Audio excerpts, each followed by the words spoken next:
Friends, কেমন আছো তোমরা সবাই? আশা করছি সবাই খুব ভালো আছো, সুস্থ আছো। আমিও খুব ভালো আছি। চলে এসেছি নতুন আর একটা ভিডিও নিয়ে। আজকের অনেক সকাল সকাল ব্লগ স্টার্ট করেছি। এখন ঘড়িতে কটা বাজে জানো? টাইম হচ্ছে 11:30। খুব রেয়ারলি হয় যে আমি এত সকাল সকাল ফ্রি হই ব্লগ বানাবার জন্য। আজকে অ্যাকচুয়ালি তাড়াতাড়ি বাড়ি ফেরত চলে এসেছি। তার কারণ হচ্ছে তোমরা জানো যে আমার গ্যাস শেষ হয়ে গেছে। অনেকদিন হলো, প্রায় 1.5 মাস। হ্যাঁ, 1.5 মাস তো হবে গ্যাস শেষ হয়ে গেছে। গ্যাস বুক করাই হচ্ছিল না, বিকজ গ্যাসের ওখানে যে নাম্বারটা রেজিস্টার করা আছে সেই নাম্বারটা আমি আর ইউজ করি না। আমার কাছে আছে জিও, রিচার্জ করি না, সেই জন্য কল যাচ্ছে না, তাই গ্যাসটা বুক করা হয়নি। ভাবলাম গিয়ে বুক করব, সেটাও হচ্ছিল না।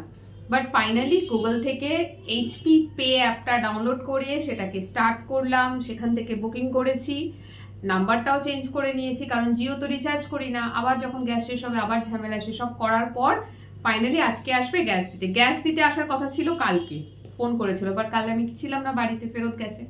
তো আজ বলেছে আসবো, সেই জন্য কাজ শেষ করে জিমে যাইনি, কারণ জিম গেলে আমার আস্তে আস্তে প্রায় 1টা বেজে যাবে, সে আবার ঘুরে চলে যাবে, ওটা ক্যান্সেলই হয়ে যাবে এবার। সেই জন্য আমি জিম ক্যান্সেল করে তাড়াতাড়ি বাড়ি ফিরলাম।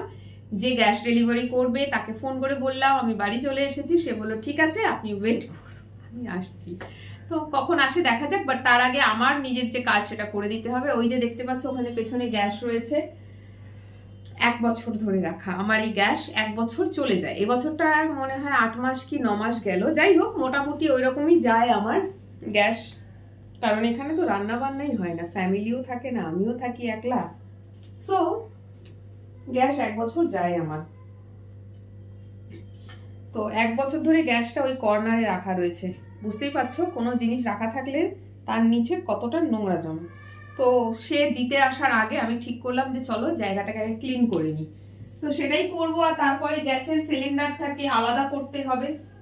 গ্যাসের সিলিন্ডারের নব যেটা রয়েছে সেটা খুলে গ্যাসটাকে আলাদা করে রাখি, আবার দিতে আসবে। তো এই সমস্ত কাজগুলো করে রাখলে কি হবে, যখন গ্যাসটা দিয়ে যাবে আমার কাজটা এগিয়ে রইলো। তো কখন আসবে আমি জানি না, এখন দেখা যাক। আর আজকে অনেক সকাল সকাল বেরিয়ে গিয়েছিলাম, ঘরেরও কাজ করা হয়নি, বিছানাপত্র ঝাড়াঝুড়ি সব বাকি আছে, সব করবো। তাই ভাবলাম যে চলো এসে আগে ব্লগটা স্টার্ট করে দিই। তো দেখতে পাচ্ছ ছোট ঘর হলে যা হয়, একটা জিনিসের সামনে আরো 5টা জিনিস রাখা থাকে। তো এখানে এই যে গ্যাসের সামনে আমার এখানে জলের ডাব্বা টাব্বাগুলো রাখা রয়েছে, এগুলোকে সরাতে হবে। এগুলোর পিছনেও ময়লা পড়েছে, কারণ এই যে 20 লিটারের জার রোজ সরিয়ে সরিয়ে পরিষ্কার কিন্তু পসিবল হয় না করা, সামনে দিয়ে করি। এবার যখন এগুলো সরানো হয় দেখা যায় যে পেছনেও ধুলো পড়ে রয়েছে। খুব বেশি থাকে না, বাট থাকে। বাট এরকম সময় এগুলোকে একটু পরিষ্কার করা হয়।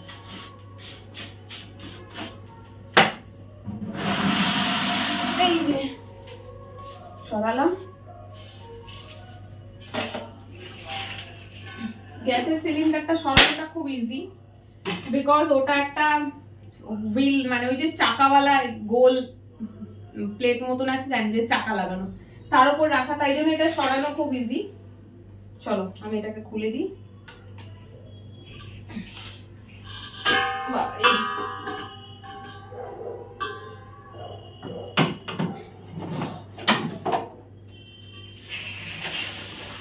এই যে আলাদা করা হয়ে গেল।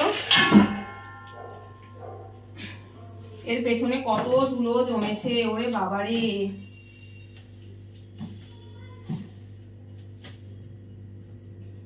এইসব আনাচে কানাচে গুলোকে একদম পরিষ্কারই আমার করা হয় না।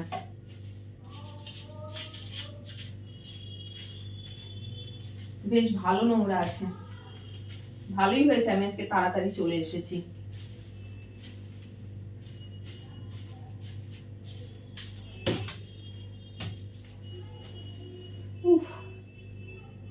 ভুল করলাম, শাড়ি পরে ব্লগ স্টার্ট করতে হতো না। শাড়ি পরে ব্লগ করলে এই একটা অসুবিধা, কাজ করতে অসুবিধা হয়।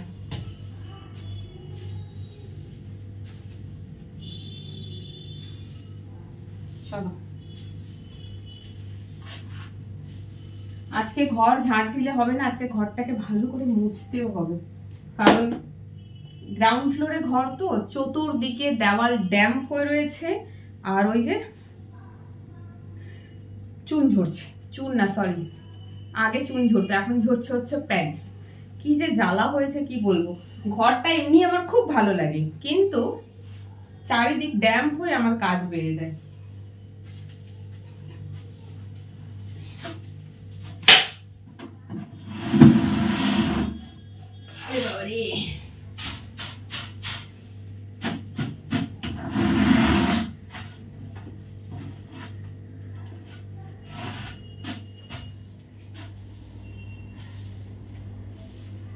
তো এই যে দেখো কিচেনের পেছন থেকে এতটা ধুলো বেরিয়েছে, সরি কিচেনের পিছনে নয়, কিচেন স্ল্যাবের নিচে গ্যাসের পিছন থেকে এতটা নোংরা বেরিয়েছে। এখনো তো ঘর ঝাঁট দেওয়া বাকি আছে, তবে ঘরে এত কিছু নোংরা বেরোবে না, কারণ ঘরে অলওয়েজ রেগুলার ভালো করে ক্লিন করা হয়। ব্যাস, কিচেনের কাজ আপাতত হয়ে গেছে। এবারে বেডরুমে চলে যাই। আজকে বেডটা ভালো করে ঝাড়াঝুড়ি কিছু করা হয়নি, আজকে বেডটাকে একটু ভালো করে ক্লিন করব, দিয়ে তারপরে ঘর ঝাড়ু দেবো, দিয়ে বাকি কাজগুলো করব। ততক্ষণে আমার গ্যাস চলেই আসবে, আর গ্যাসের পাটটা তো আমার ক্লিন করা হয়ে গেছে, জাস্ট একটুখানি মোছা বাকি আছে।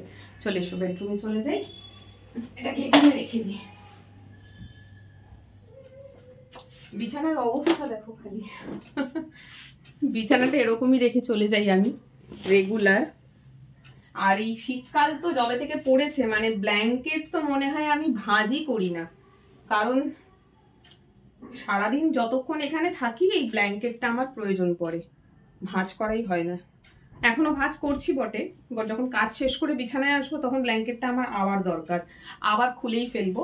বাট এখন ভাঁজ করছি এই কারণে বিছানাটা একটু ঝাড়তে হবে, সেই কারণে এটাকে একটুখানি ভাঁজ করে নিই। উফ,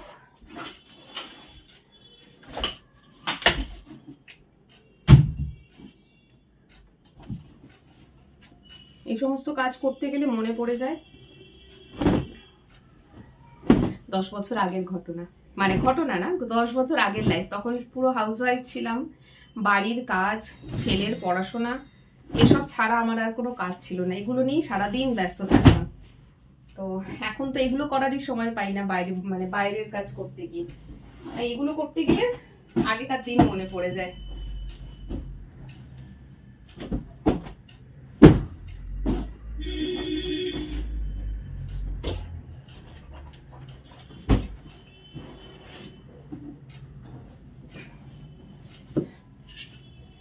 একটা মানুষ আর বিছানায় ভর্তি শুধু বালিশ।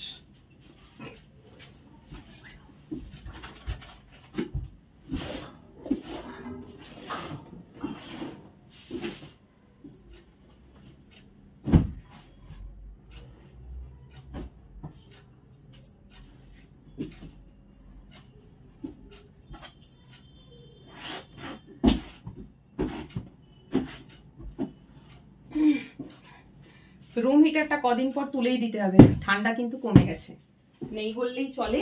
যা আছে মোটামুটি এই ঠান্ডাটাই ঠিকই আছে, এরপরে আর কমলে এরপর আর রুম হিটারের দরকার পড়বে না, গরম এসেই যাবে।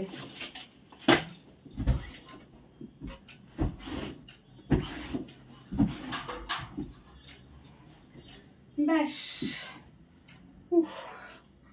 শাড়ি পরে কাজ করতে গিয়ে শাড়ির গোজা মোজা সব খুলে যাচ্ছে।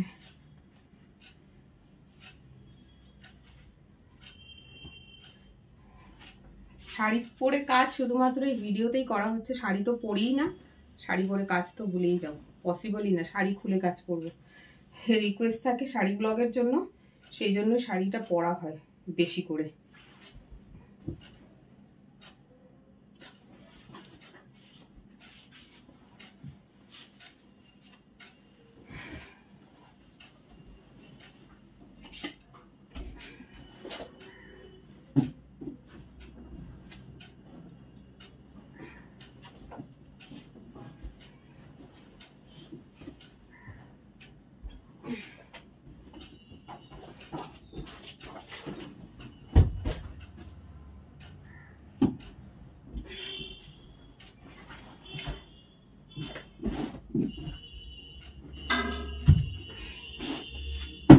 এই জায়গাটায় বসে বসে শুয়ে শুয়ে এই জায়গাটাই বারবার ধসে যায়, বাকি সব ঠিক আছে, এই জায়গাটা চ্যাপ্টা হয়ে গেছে আমার ওজনে।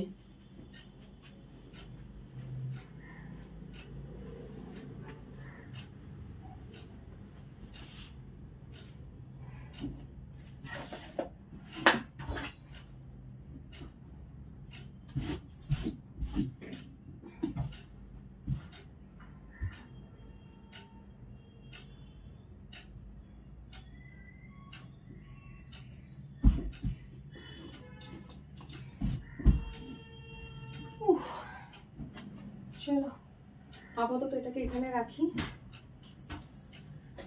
আর এই যে এই সবগুলো হচ্ছে মোবাইল ফোন চার্জ দেওয়ার জন্য এক্সটেনশন বোর্ড। ব্যাস ডান, বিছানা ঝাড়ার কাজ কমপ্লিট। চলো এই অবধি কাজ ফিনিশ। কখন আবার গ্যাসটা দিতে চলে আসে জানি না। মোটামুটি কাজ হয়েছে, বাট চেষ্টা করব গ্যাসটা দিতে আসার আগে ঘরটাকে একটুখানি ঝাড়ু পোছা করে নিই, তাহলে আমি পুরো ফ্রি হয়ে যাব। বিছানা ঝাড়া হয়ে গেছে, আর টুকটাক কাজ ফাজ করা সেগুলো করে নিই, ব্যাস তারপরে গ্যাস দিতে চলে আসবে। গ্যাস লাগিয়ে দিলে আজকের মতন কাজ শেষ। দুপুরের লাঞ্চ কি করব, লাঞ্চ রাখা আছে। সকালে যখন এখান থেকে বেরোচ্ছিলাম ভাত তরকারি সব ফ্রিজ থেকে বের করে রেখে গিয়েছি, নর্মাল হয়ে গিয়েছে। কাজকর্ম শেষ হলে আজকে তাড়াতাড়ি লাঞ্চটাও করে নেবো। সো চলো আজকের ব্লগটা এখানেই শেষ করছি। আর তোমরা এখন রেগুলারই শাড়ি ব্লগের জন্য আমার কাছে রিকোয়েস্ট করছো, শাড়ি ব্লগ। সো আমি এখন চেষ্টা করছি শাড়ি ব্লগ আপলোড করার। আজকে যেরকম শাড়ি পরেছি, ব্ল্যাক, ফুল ব্ল্যাক, মানে ম্যাচিং শাড়ি আর সেম কালারের ব্লাউজ দিয়ে ব্লগগুলো আপলোড করার চেষ্টা করছি। আশা করছি তোমাদেরও ভালো লাগছে। যদি ভালো লেগে থাকে জানাবে, তাহলে আমি এরকমভাবে আরও শাড়ি ব্লগ আপলোড করব। তো চলো আজকে এই অবধি। সবাই ভালো থেকো, সুস্থ থেকো, টাটা।